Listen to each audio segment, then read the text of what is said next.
Bonsoir à tous, bienvenue sur l'émission Métanoïa. Nous sommes en train de traiter le thème sur les ennemis des nations, les ennemis de la nation.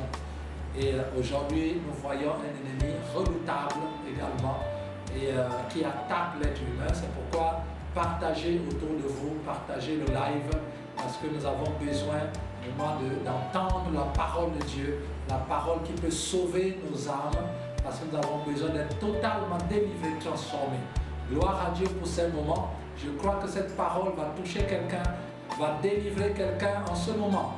Gloire à Jésus et merci Seigneur pour ces moments. Alors nous voyons un ennemi, pas des moindres, c'est l'abandon. L'abandon est un sentiment ou une attitude du laisser tomber. On laisse tout tomber. L'abandon, ce n'est pas l'esprit du non-accomplissement. L'esprit du non-accomplissement, c'est qu'on fait des efforts, mais les choses ont du mal à avancer.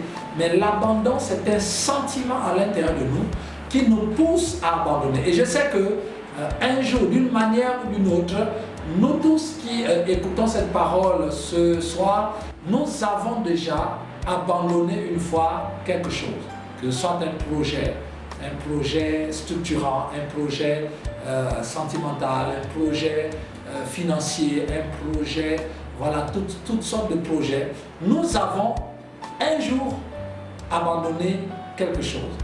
L'abandon ne commence pas par l'action de ne plus être sur le terrain. L'abandon, c'est d'abord une réaction dans l'âme, à l'intérieur de nous. Lorsque nous avons décidé d'abandonner, personne ne sait que nous venons de décider d'abandonner. Nous pouvons décider d'abandonner dans le sourire, nous pouvons décider d'abandonner dans la colère, nous pouvons décider d'abandonner vraiment sans état d'âme, nous pouvons même décider d'abandonner dans la joie. Pendant que la fête se passe, mais dans le cœur, il y a déjà une résolution d'abandonner, simplement. Et il y a d'autres personnes qui vont fêter, dans leur cœur, ils savent que c'est leur dernière fête. Donc lorsqu'il danse énormément, les gens se disent qu'elle est contente parce que pour l'objet de la fête, mais en réalité, c'est parce que la personne a décidé d'abandonner. Plus jamais vous ne la reverrez dans votre maison ou chez vous. Voilà pourquoi elle danse pour une dernière fois, pour vous laisser. Il y a une résolution d'abandonner. C'est très important. C'est très subtil et sournois. Et souvent, quelques temps après, c'est dans les temps futurs qu'on se rend compte que cette personne avait donc laissé tomber. Donc l'une des premières caractéristiques, c'est important, nous allons lire dans le livre de Marc au chapitre 10. Il s'agit d'un jeune homme riche qui a abandonné lui aussi. Il est venu plein d'enthousiasme vers Jésus, Marc chapitre 10, à partir du verset 17. Et il demande à Jésus comment je peux faire pour hériter le royaume de Dieu. Il était tellement motivé pour hériter le royaume de Dieu. Et Jésus va lui dire, obéis à la loi de Moïse, etc. Il dit, mais j'ai fait toutes ces choses-là, qu'est-ce que je dois faire encore? Jésus le regarde, la Bible dit que Jésus l'aima. Et lui dit, prends tous tes biens, va distribuer aux pauvres, et puis toi, viens et suis-moi. La Bible dit que le jeune homme partit tout triste, au verset 22. En fait, il avait abandonné ce pourquoi il était venu. L'enthousiasme, l'énergie, la force qu'il avait, il n'avait plus cette force. Et il a totalement abandonné. Il n'a plus jamais, il n'y a pas un endroit où on dit que ce jeune homme riche est revenu vers Jésus avant sa crucifixion pour dire, bon Seigneur, maintenant j'ai choisi de revenir. Il a totalement abandonné le projet. Et donc, lorsqu'on parle d'abandon, on parle de perte d'énergie, perte d'enthousiasme, perte de motivation. Et les motivations sont changées et on se dit, c'est plus la peine. Ça ne vaut pas la peine, je préfère laisser tomber. Et l'une des premières caractéristiques du sentiment ou de la manifestation intérieure de l'abandon dans la vie de l'être humain, eh bien, c'est le fait de jeter l'éponge, c'est de laisser tomber. On laisse tout tomber. On laisse tout tomber. Et généralement, lorsqu'on laisse les choses tomber, on se tourne vers Dieu. Et c'est là que vous allez voir des gens qui vont dire, en tout cas, le Seigneur lui-même est capable. Il fera quand il voudra. Lorsque vous voyez ce genre de comportement, si vous êtes là-dedans, sachez que c'est une manifestation de l'abandon. Vous venez de jeter l'éponge. Une personne avait abandonné aussi dans l'Ancien Testament, il s'appelle Moïse. La Bible dit qu'il a voulu sauver le peuple d'Israël, il a tué l'Égyptien. Donc il était vraiment motivé, enthousiaste. Ses propres frères lui ont envoyé une douche froide. Pendant qu'ils venaient se séparer, ils lui ont dit, veux-tu nous tuer comme tu as tué l'Égyptien? D'abord, qui t'a établi chef ici. Que tu arrives comme ça, tu tues les gens, et puis tu veux juger, etc. Donc ils l'ont refroidi. Soit l'abandon est souvent le résultat d'un refroidissement. C'est-à-dire une douche froide qui est lancée, une parole qui est lancée. Vous arrivez très motivé dans un projet et quelqu'un lance une parole. Oui, les gens veulent se faire voir ici, ils se prennent pour des dieux, pour des gens qu'ils connaissent. Tout d'un coup, douche froide, total, va dire, si c'est comme ça, moi je ne pars chez moi, je ne fais. Celui qui était venu en sourire, le sourire disparaît totalement, l'engagement tout disparaît et il est complètement démotivé et il abandonne. Et le diable est un maître en la matière pour faire abandonner les enfants de Dieu.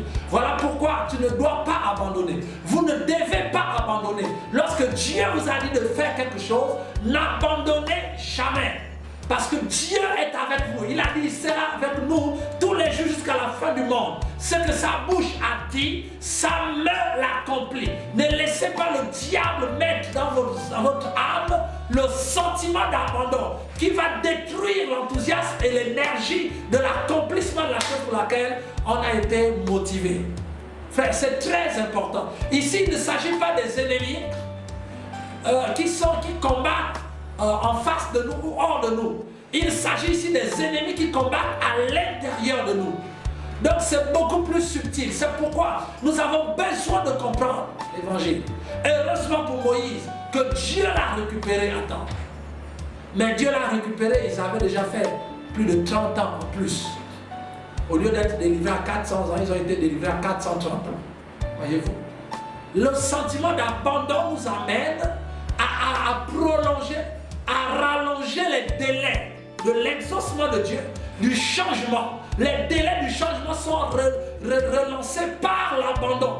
Quelqu'un qui abandonne son poste, qui abandonne ce que Dieu lui a de faire, à cause du découragement de ceci, de cela, c'est une personne qui va faire reculer la machine, qui va bloquer le processus et on ne va pas avancer.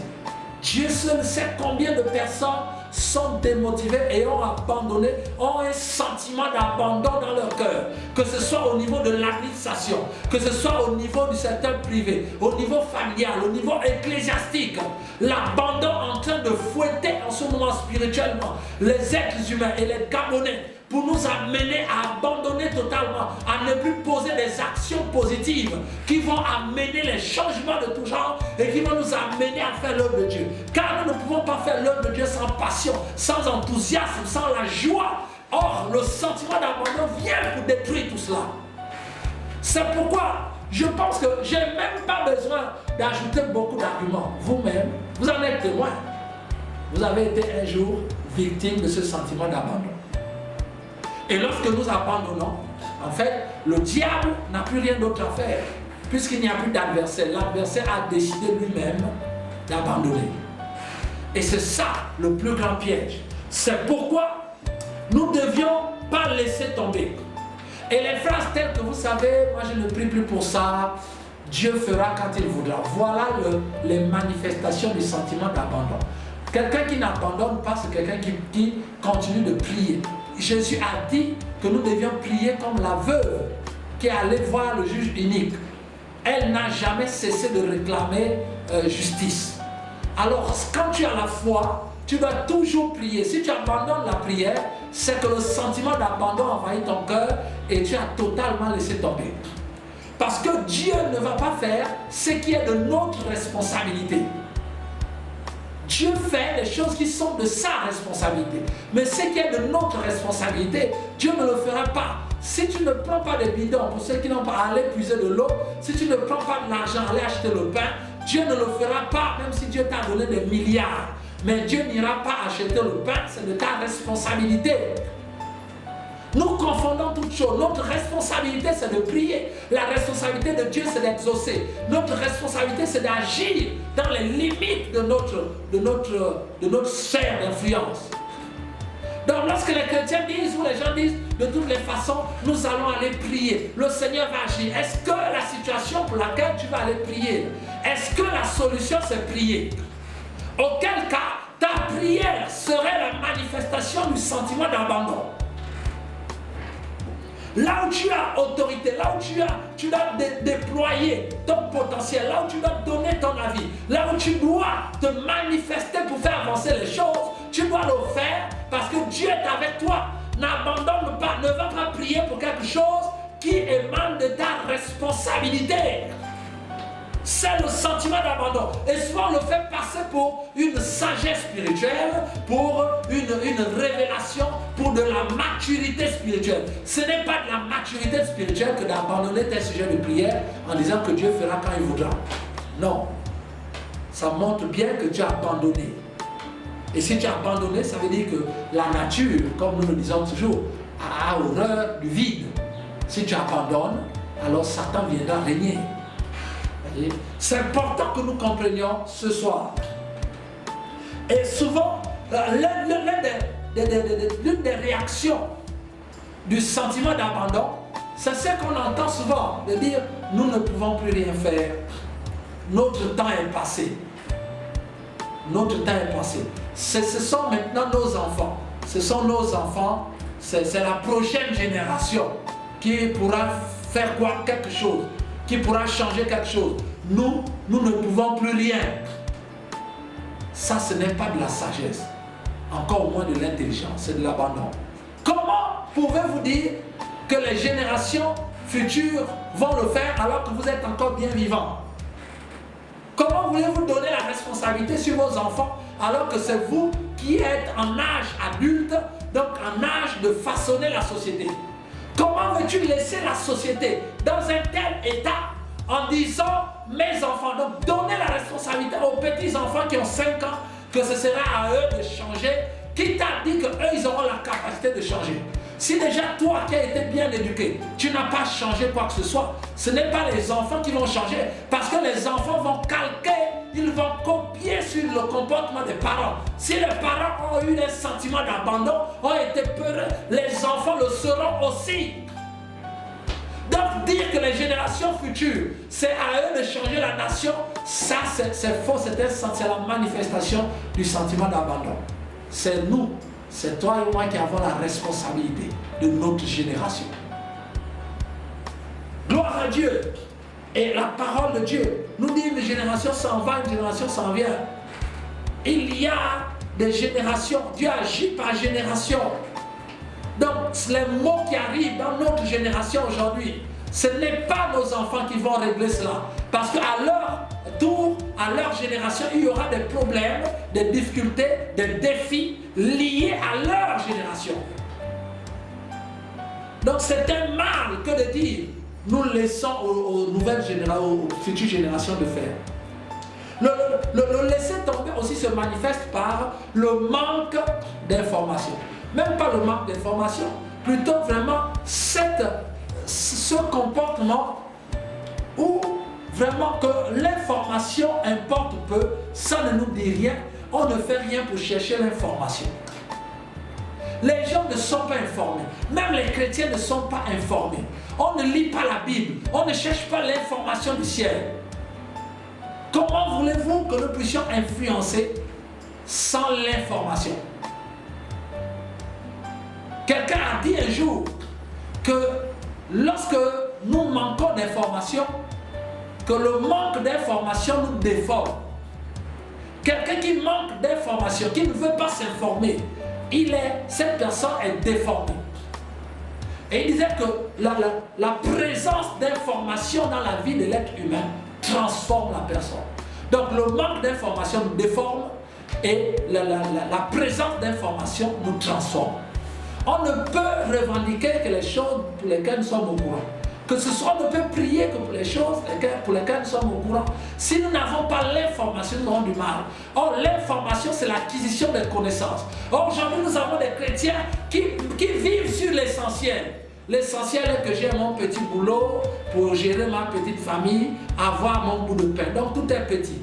petit boulot, petite famille, petit bout de pain. Voyez-vous. Il n'y a pas cette volonté d'aller chercher l'information. Il n'y a pas vraiment cette urgence à chercher l'information, à s'éduquer, à accroître la connaissance. Or, sans la connaissance, on sera toujours en bas. La Bible dit que c'est la connaissance qui élève. Donc, il est important pour nous de chercher la connaissance. De ne pas laisser tomber, de toujours continuer, avoir une curiosité qu'il faut. Hein? Le sentiment d'abandon vient, nous dit souvent, vous entendrez des gens dire oui, ça ne changera pas, ça ne changera pas. C'est la manifestation de l'abandon. Ça veut dire que les personnes, ils ont abandonné tout changement. Pour eux, le changement est impossible, donc ils ne feront plus jamais rien. Ils attendent simplement la mort. Si le temps peut changer les choses, gloire à Dieu. Si le temps ne peut pas changer les choses, donc c'est pas grave de toutes les façons. Moi, je ne ferai plus rien. J'avais essayé, j'ai eu des problèmes, etc., etc. D'autres vont se cacher derrière les enfants. Vous dites, vous savez, j'ai des enfants en bas âge. Vraiment, je ne peux pas essayer parce que, pensant que c'est de la sagesse. J'aimerais vous dire qu'aucun enfant n'est fier d'un parent qui a été peureux et qui a été abandonné. Aujourd'hui, tout le monde s'est précipité à faire une photo et à se faire photographier avec Mandela. Pourquoi? Parce que Mandela n'a jamais abandonné. Et il est devenu un héros. Et les enfants de Mandela ont gardé son nom. Et les gendres de Mandela ont changé leur nom, ont pris le nom de Mandela. Parce que c'est avantageux. C'est quelqu'un qui a réussi. Alors il est important pour nous de savoir. Je pense, et beaucoup même aux États-Unis, avec le Mohamed Ali, etc., les femmes se sont mariées, mais elles ont gardé leur nom de jeune fille.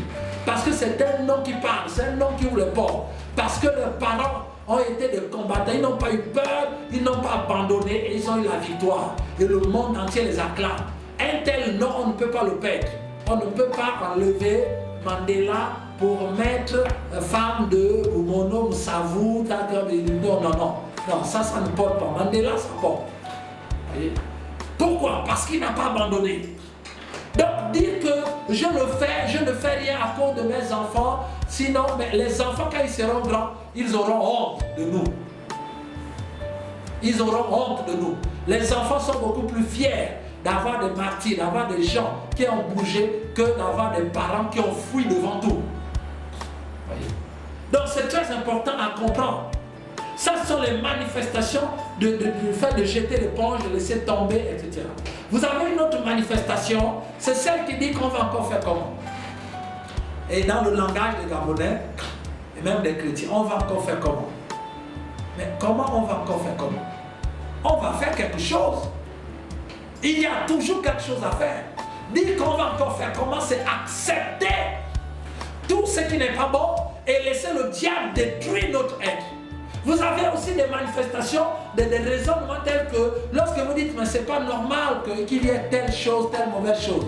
On vous dit mais non, non, même là, même ce que tu dis là c'est rien, c'est rien. Et ça là c'est rien. Lorsque vous dites que c'est pas normal qu'avec tant de pétrole, avec tant d'argent, on a encore des nids de poules sur les routes. Et vous allez voir quelqu'un qui va se lever pour dire, en plein sourire, il dit, mais ça c'est même rien. Va du côté de Vélo, tu verras que là-bas c'est pire. Vous voyez? C'est-à-dire qu'on ne comprend pas. C'est-à-dire qu'on a abandonné, c'est le sentiment d'abandon. Donc pour eux, on fait maintenant la course au moins pire. Au moins pire. Donc chez moi, vraiment je n'ai pas de l'eau. Tu n'as pas de l'eau chez toi pendant une semaine. Ouh là là, votre quartier là, il n'est pas bon. Chez moi au moins j'ai l'eau 3 jours dans la semaine. Voyez? Voilà à quel sentiment nous sommes réduits lorsque nous abandonnons.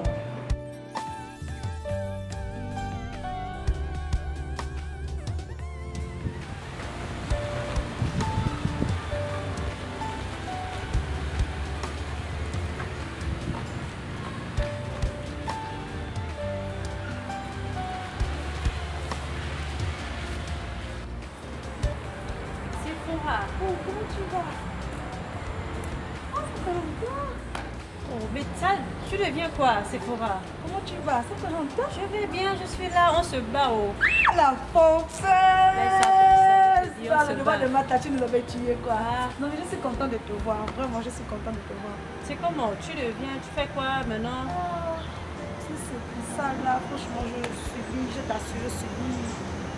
Je subis, c'est compliqué en fait. J'ai vraiment tout laissé tomber. Je ne sais pas facile pour moi en ce moment, c'est compliqué. Toi, tu fais quoi exactement en ce moment? Ah, moi je me débrouille, je me bats, je fais par-ci par-là. En tout cas, je vais un peu partout. Je cherche le bonheur. En fait, moi, je comptais sur mon grand frère. Je te parlais souvent de lui là, en classe. César Lecomi. Il était déjà ça. César. César? Tu connais César? Non, non. Ah, tu vas faire parce que toi là, tu roules. Non, en fait, c'est ça. Donc, je comptais sur lui. Donc, quand j'étais arrivée là, quand on a eu la soutenance, je savais que j'ai déposé directement le dossier, mais après, il était viré et tout a basculé dans ma vie. Et depuis là, je ne fais plus rien, quoi. Je fais plus rien. Je suis assise chez moi, chez les parents. Je fais rien. Ah, en tout cas, moi je continue, je me bats tout le Mais ma temps. chérie, tu continues même quoi? Moi-même, j'ai mes grands frères, les aînés. Ils déposent des dossiers partout. Ils ont déposé partout. Ils ne travaillent pas, ma chérie. Arrête de te tracasser. Non, tu peux faire rester à la maison. Mais ne rien depuis faire. que toi, tu cherches à trouver Mais quoi? au moins je gagne les petits 10 000 Moi, par-ci chérie, il faut par-là. avoir la bonne mentalité. Il ne faut pas te battre pour rien. Sans Faut pas rester à la faire maison ton que tu vas rester. Tu Mais vas avoir toi, la tu bonne perds ton mentalité. temps en allant déposer les dossiers, ma chérie. En tout cas, Moi, au moins, moi, je suis chez moi. Regarde, je t'aime bien, tu vois, non. Je ne peux pas te donner des mauvais conseils. Ça ne sert à rien de se battre dans un pays où tu sais que tu vas pas réussir. maintenant si je ne me bats pas, je fais comment? Je reste aussi à la maison à attendre. Entre aller marcher sous le soleil, partout déposer les dossiers et rester tranquillement chez toi en attendant que Dieu te fasse grâce. La sœur, je suis là, je suis obligée de me battre. Je ne peux pas abandonner. Je ne Continue peux. de te Moi, battre. je pars partout. Où je peux. On me dit le bonheur est là-bas, je pars. Bon, moi, je t'ai expliqué ma situation. J'ai tout laissé tomber. S'il y a une ouverture quelque part, j'irai. Là, s'il n'y a pas, je suis chez moi. Dans tous les cas, je ne t'encourage pas à te tracasser pour Ah, moi. moi, je ne peux pas laisser au moment. Je ne peux pas laisser la vie là. On va laisser qui va s'occuper de moi?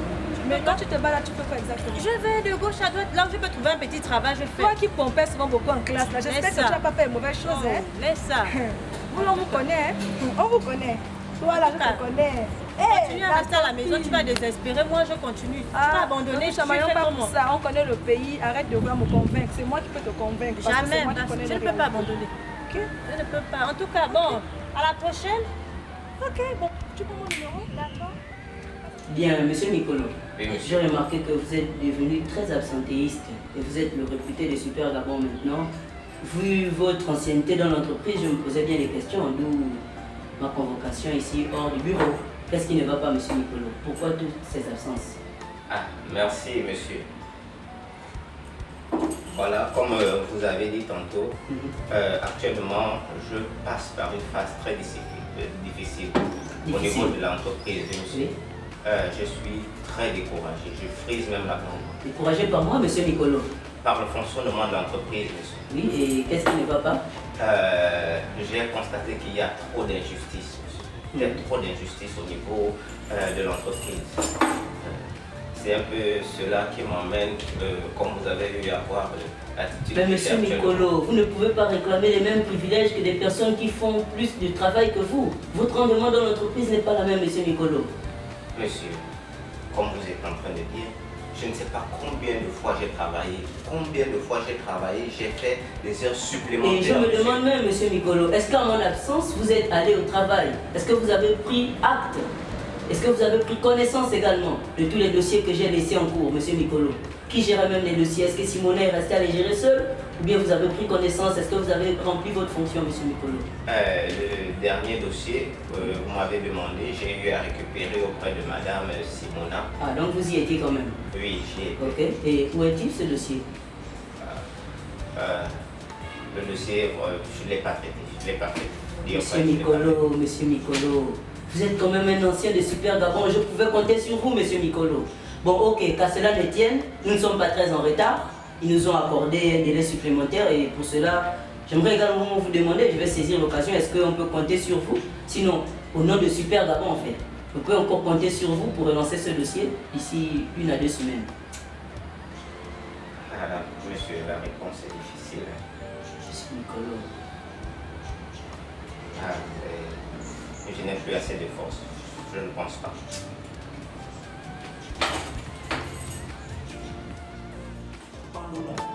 Non, il y a des choses pour lesquelles on ne doit pas abandonner. On doit dire c'est pas normal. Aller prier, aller cogner les portes là il faut. Pour prier, pour agir, afin que les choses changent. Agir, ce n'est pas seulement revendiquer. Agir, c'est aussi mettre à profit nos talents et nos capacités pour dire je peux participer à changer quelque chose. C'est pourquoi je t'invite, mon frère, ma soeur. Si Jésus est dans ta vie, Jésus n'a jamais abandonné. Il n'y a aucun enfant de Dieu qui a abandonné. Lisons le livre d'Hébreux chapitre 11. Vous verrez que personne n'a abandonné. Dieu n'abandonne jamais. Il ne sommeille ni ne dort. Si tu es enfant de Dieu, sache que Dieu ne veut pas que tu rentres dans le sentiment d'abandon. C'est pourquoi nous allons prier en ce moment, afin de chasser cela de ta vie, chasser cela de la vie de l'église, chasser cela. Il y a les églises qui ont abandonné même l'intercession, qui ont abandonné l'évangélisation, qui ont tout abandonné. Le sentiment d'abandon à cause du manque d'argent. Même les serviteurs de Dieu ont abandonné de faire l'œuvre de Dieu correctement. Il y a des choses qui sont arrivées dans vos vies qui vous ont amené à jeter l'éponge. C'est pourquoi ce soir nous prions afin que tu sois totalement libéré. Parce que Dieu a quelque chose à faire avec toi. Lève-toi et n'abandonne pas. Dieu travaille avec ceux qui n'abandonnent pas leur poste, qui n'abandonnent pas. C'est pourquoi tu as besoin de prier avec moi. C'est pourquoi nous allons prier ensemble. Gloire à Jésus. Père, merci pour ce sentiment d'abandon qui quitte ma vie, qui quitte sa vie, qui quitte la vie de la société gabonaise, qui quitte la vie de la population, de la nation, de l'église, de notre famille. Nous détruisons cela au nom de Jésus. Sur le lieu de travail, dans la fonction publique, nous détruisons cela au nom de Jésus. Chez les étudiants qui ont complètement abandonné la force de faire les études à cause de ce qu'ils voient. Père, nous venons détruire tout sentiment d'abandon, toute attaque du diable par l'abandon dans cette nation. Au nom puissant de Jésus, à chaque échelle, chez les politiques, chez les gouvernants, Seigneur, nous prions que le sentiment d'abandon, Seigneur, le quitte au nom de Jésus. Parce qu'il y a des responsables qui ont voulu bien faire, mais à cause de l'état du peuple, ils ont abandonné les bonnes résolutions qu'ils avaient. Père, nous prions dans le nom de Jésus. Seigneur, viens sauver cette nation. Que ton nom soit glorifié. Viens relever nos chrétiens. Viens relever ta fille. Viens relever ton fils. Nous te rendons grâce pour ce nouveau Gabon. Débarrasser complètement du sentiment d'abandon, de l'attaque d'abandon. Merci pour la délivrance. Que toute la gloire te revienne. Au nom de Jésus, nous prions. Amen. Bonne soirée et que Dieu vous bénisse.